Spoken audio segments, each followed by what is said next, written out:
Hi, my name is Megan, and I have just one question. Chris Carter, who hurt you? Hey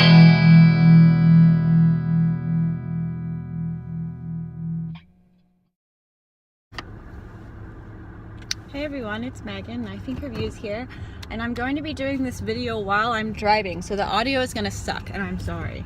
But I have to get home, and I can't really sit in my car because Houston right now is covered by a block of ice. Not really, but for us it is. Like we had some sleet and some little bit of snow, and there's still like frozen ice on the ground, which is really trippy to me because we never get that. So long story short, it's cold and I don't want to like have to be out of the heat for longer than I have to. So we're gonna do this while I'm driving, which you know, since it is Houston, I may not die on this particular journey, and I'll try and talk really loudly so that you can hear me over the fuzzy noise. Okay, so last night's episode, well, wasn't that something? I have as tends to happen with Chris Carter episodes, there are things that I like if I think about them only in certain ways. And lately, I have not been thinking about anything in Chris Carter episodes in ways that have made me like them very much. And let me explain what I mean by that. I know a lot of you have the ability to ignore things creators say, like creators of shows say, and that's great and wonderful and lovely. I'm one of those people that I really like take what showrunners say as essentially canon. And I know you'll probably think I'm crazy for that because, I mean, it's Chris Carter and he's proved endlessly that he doesn't understand his own characters and he doesn't really know what he's doing. But the reason why I say that is because if we're going to have a canon, like the point of a canon is to have something that is a level of interpretation that is more legitimate than the rest. And that doesn't negate those other levels of interpretation, but it does have a certain amount of importance, because unlike with things like a TV show, I do think, I guess what you would call author's intent is actually important.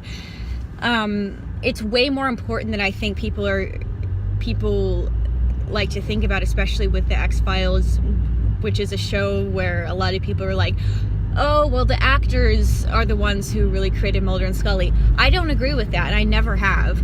I think, yes, they played a very large role, but a lot of what made Mulder and Scully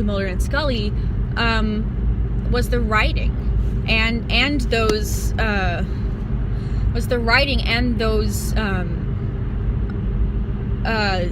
writers like Chris Carter and Glenn Morgan and all those people. So I do actually take what they say seriously, even if what they say is completely nonsensical and stupid. So when I first watched this episode, I came up with a term yesterday called, which I think will definitely apply to this episode, which is squeal rage. Squeal rage being that moment in a fan's viewing experience when they are squealing with joy, but also at the same time filled with violent rage. That is the reaction I had watching those scenes. And if you've seen last night's episode, you'll know which scenes I'm talking about.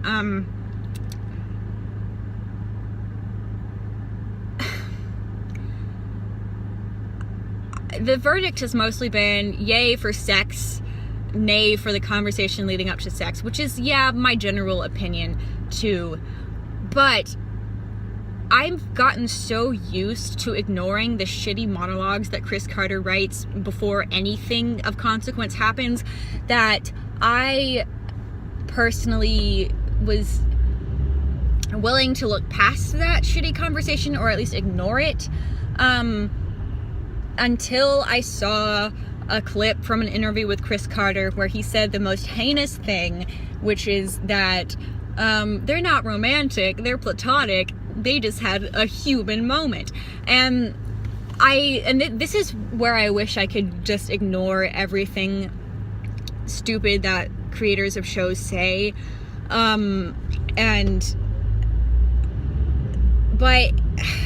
I'm not that person. I can't do it, and I can't help but feel like he wrote it as if to be kind of a one-night stand thing. And if there was anything that's worse than Mulder and Scully not being together, it's Mulder and Scully being partners with benefits. I mean, that is literally the worst direction you could ever take that. And the unmitigated gall that he has to write something where Scully or Mulder would ever consider meeting somebody else. I mean, in what universe would that work? Let's just think about it logically. That wouldn't work. That would just completely upend the Mulder and Scully dynamic, platonic or otherwise. I mean, Mulder and Scully are two people who, whether you think they're romantic or not, or whether you think they should be romantic or not, are two people who are consumed with the other. They can't not be. It's the nature of both their work and the things that have happened to them. So they discovered this in season 1. Scully's, mysterious boyfriend or whatever, they cut out because they realized that it was just going to make the dynamic weird. So why should it be any different 25 years later? And it not only should it not be different, it should be emphatically not different. Like, this is old basic X-Files stuff. You don't mess with Mulder and Scully. You just don't do it. But Chris Carter seems determined to do it, and I don't know why. And it's very upsetting to me. And I'm not one of those people that can just ignore what the creators say and keep living in my headcanon. Because I don't have a headcanon. My headcanon is the show. So whatever crappy things happen, I have to imagine that they happened. I really wish I wasn't like that, but that's just the way I am. So, with that being said, my viewing of last night's episode dramatically changed after I read that little interview snippet. And it almost hurt my feelings. Like, it's almost like, we know that Chris Carter doesn't respect X-Files fans whatsoever, but to the point where he thinks that we are so gullible and stupid as to want any sort of shred of intimacy that they throw at us without any of the emotional commitment that comes with that is just unbelievable to me.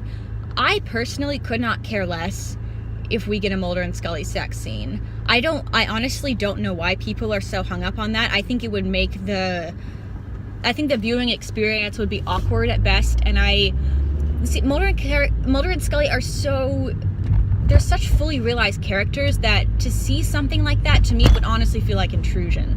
What I do want to see, and what has been missing, and why I want to believe, and why season 10 and why season 11 so far has not really been great, is love. It's just love. It's simple love. It's not that hard.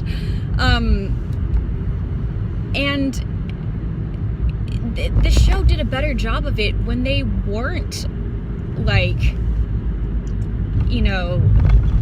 when there weren't babies or secret sex or whatever. And I'm not saying that they shouldn't be having sex. I think they should be having sex. I just don't personally need to see it. But what I do personally need to see and want to see and must see is the love and commitment they have for one another, which is the whole point of the show. I say this so many times, and I've written this so many times, it's like I'm beating myself over the head with a stick. But The X-Files is, at its core, a love story. It's a love story that's very strangely told, and it has aliens in it, but it's still a love story. That is what threads the show together. And Chris Carter's inability to see this is going to be his and the show's and the fans' downfall. And that really, really pisses me off. So I guess we should just get like basic episode things out of the way. I actually kind of liked the whole psychic hangman thing. I thought it was actually kind of clever, but maybe that's just because I like playing hangman and I consider myself fairly good at it. I thought Karen, oh, what's her name? I'm sorry, I know her first name's Karen and I can't remember her last name, but she was excellent. She needs more work, for sure. She was very, very good. And I liked the last scene. The last scene was very sweet. Oh, and the score. Mark Snow did a really good job. This is probably my favorite score in all of Revivaldom. Just like that last scene. I really actually like the last scene. I said on Twitter it's my favorite scene in all of Revivaldom. But only because it's, I don't know, it's just very sweet the way he stands there and kind of is waiting for her but also giving her space at the same time. That is the kind of Mulder and Scully I want to see, and that is what we get so little of. And I don't know, it just baffles me, guys. I don't understand. It makes me depressed, honestly, because I feel honestly disrespected as a fan and as somebody who can actually critically watch things, as most of y'all seem to be able to do. It just doesn't make any sense to me, and I think my phone's about to die, so I'm going to stop there. But yeah, as per usual, let me know what you think, and hopefully we get a better, well, Darren's episode's next week. Darren Morgan's episode, okay. Talk about being like a rabid fangirl. I love Darren Morgan. Everything he touches is gold. He can write all the scripts for everything, ever, as far as I'm concerned. So I'm really excited for that one, actually. But other than that, yeah, I hope it's better from there. And I hope that Mulder and Scully don't treat each other like they did in the pilot.